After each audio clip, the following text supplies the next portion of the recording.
practice to simulate their pressure? Can you get anything close to it? Well, I guess you can compare it to people trying to simulate, our football team speed. You can't do it. You try a little bit, and hope that the guys get a little feel for it. But can't put 15, 20,000 of their fans in the stadium. You can't add the pressure of a Sweet 16 game, and you can't simulate their speed. So we'll just try to do the best we can and go out there and swing away. Do you do anything like some of those people do? Put 6 or 7? Oh, I don't know. We have enough trouble with 5, so we might go 4 to build our confidence. I don't know, but we will definitely have our hands full and trying to get some things set here in practice.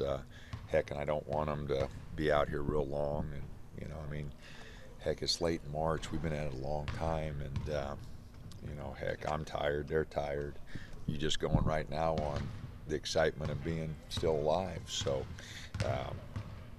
we can't be out here too long. So we'll get a few things done today and fly out tomorrow morning, get there, and do a few more things tomorrow, and have a light practice Thursday, and be ready at 7:15 on Friday night. Dan, how much does it help that you do have this 2 games under your belt? You played so well last week, and just sort of the momentum that you in the tournament experience. Well, every game's different, but we have played better. We've shot the ball better. But I keep reminding the guys, you got to stay focused. You got to keep moving ahead.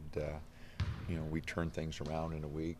They can go the other way in a week if you're not focused and you're not paying attention to details. And we played so poorly there that I think our guys really refocused, on what was important and wanted to change things. And we need to continue to do that. A lot of talk about Louisville's press, but you guys have been pretty good at that at times this year. Is that something where you feel like you can flip the script maybe? Well, we don't want to let them totally be the aggressor. I'm not sure what we'll do yet, but we've got to try to stay in the game and try to get our aggressiveness. So we won't get back on our heels too much. Is there an aspect of there's nothing to lose at this point, sort of playing with house money? No, heck, there is something to lose. Heck, we want to keep playing.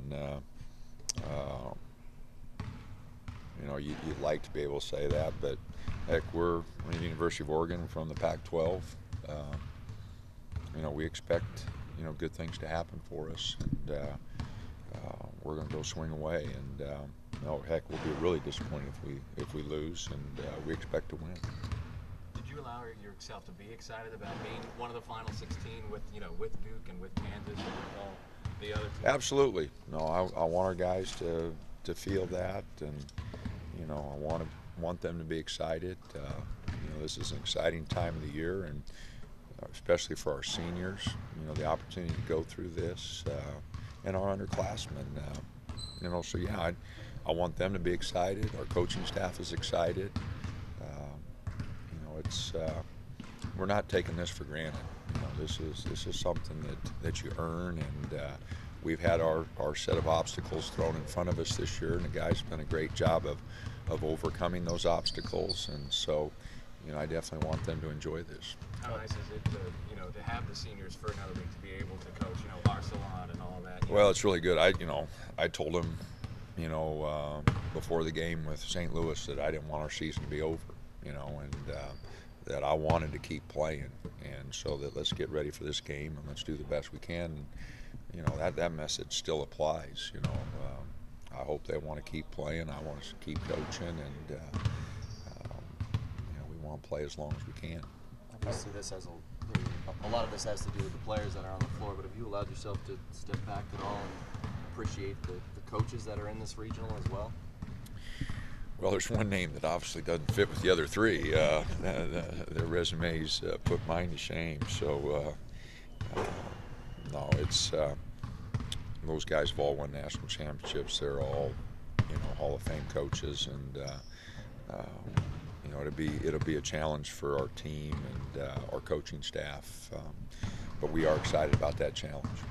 Coach, with Oklahoma State, it was their athleticism.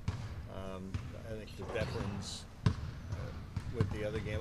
What makes Louisville different? What makes them so good?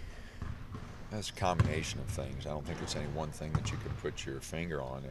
They've got exceptional team speed. They've got great depth, very good experience. All their guys are older. Coaching-wise, they just don't make many mistakes. They make adjustments during the game. Whatever press attack you're running, they make adjustments to that. They throw different looks at you all night. As a team, you got to stay really focused, because if you lose your focus for one possession, it can change the game. And they get on those runs that they just multiply points. They don't add them. They multiply them. So we've got to be really focused, really handle the ball, and it's something that hasn't been a strength of ours. So it's a big challenge for our team, and anxious to see how the guys handle it. You mentioned you guys are shooting the ball better. Obviously, 8 of 11 on threes against St. Louis. Has there been something in particular the last couple of weeks? I don't think so. I think we've taken better threes.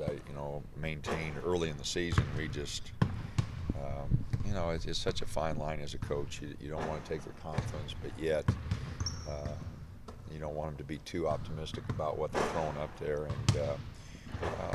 And we've just really got a good understanding of the threes we want right now. We're taking very few poor ones, and that's made a tremendous difference. So hopefully we'll keep shooting good ones. We'll get an opportunity. Their defense not going to allow many good ones. So when we get a good one, we'll have to knock it down. Can you talk about Siva and how effective he is?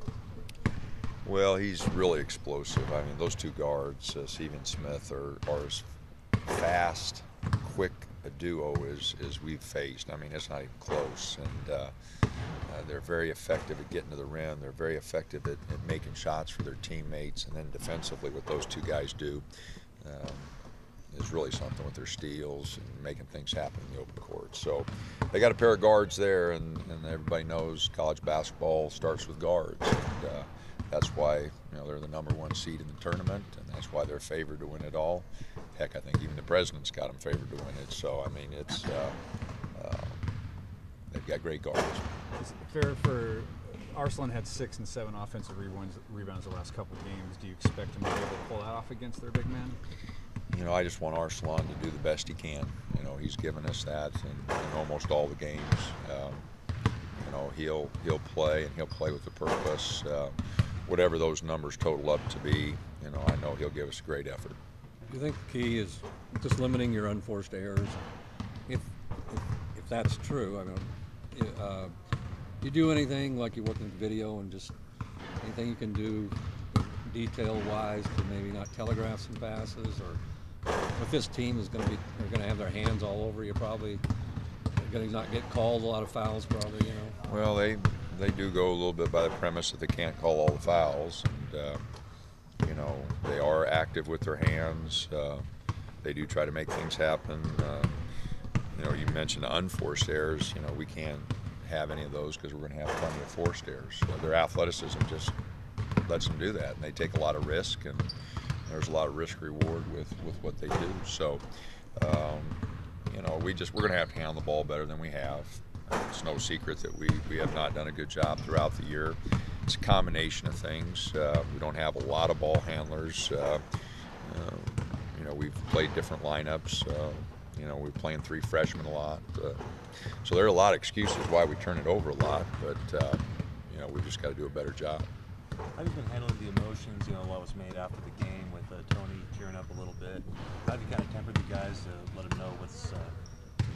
No, heck, I want them to be excited. It's an emotional game. It's you got to have a lot of passion for the game. It's an emotional time of the season. So, I haven't talked to them about it. They'll be all right.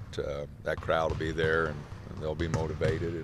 They'll be ready to go, and they'll be fired up to play. Can you talk about the maturity of your players since the beginning of the tournament started, actually? Well, I've complimented them on their maturity throughout the season. And I think that starts with our seniors. Arslan, EJ, Tony, Carlos, they've done a nice job of leading this team. And, the freshmen, to their credit, really haven't come in like freshmen. They've been pretty easy to work with and pretty mature. So, throughout the season, I think they've been a group that's been decent to work with, pretty easy to work with. And, they've shown that maturity throughout. Getting the Sweet 16 for you, personal benchmark, does it feel nice to put that Well, out there? you know, I don't know if it's always nice to win, you know, whether it's a conference title, whether it's a conference tournament, you know, winning's always fun. So, you know, it's nice to go a little further, you know, but nothing that rewarding. You came out a little differently on defense against St. Louis. Maybe something else up your sleeve against Louisville? Oh, I don't know. There's not many things we can do to bother them with those guards. You know, we'll do the things we've always done, and there are no secrets. It's not like we're going to put something new in a couple days. Carlos' hand okay when you got back? Yeah, he's fine. He's fine. We shot around yesterday a little bit, worked out a little bit yesterday. He was fine. Do you know Coach Pitino well at all? No, I don't. You know, we've met on the road. We've talked on the road when we're at those events during the summer, during the fall. But no, I don't know him very well at all. You know Tubby a little bit and Howland. I mean, what are your thoughts as a coach? I'm really disappointed for both of them. They're two good men. I've known Tubby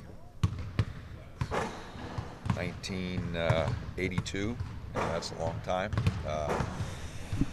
So feel really bad for him. And I've gotten to know Ben over the course of the last 3 years, and I have a great deal of respect for him. So those are two winning coaches that, if they won't have any trouble finding a job.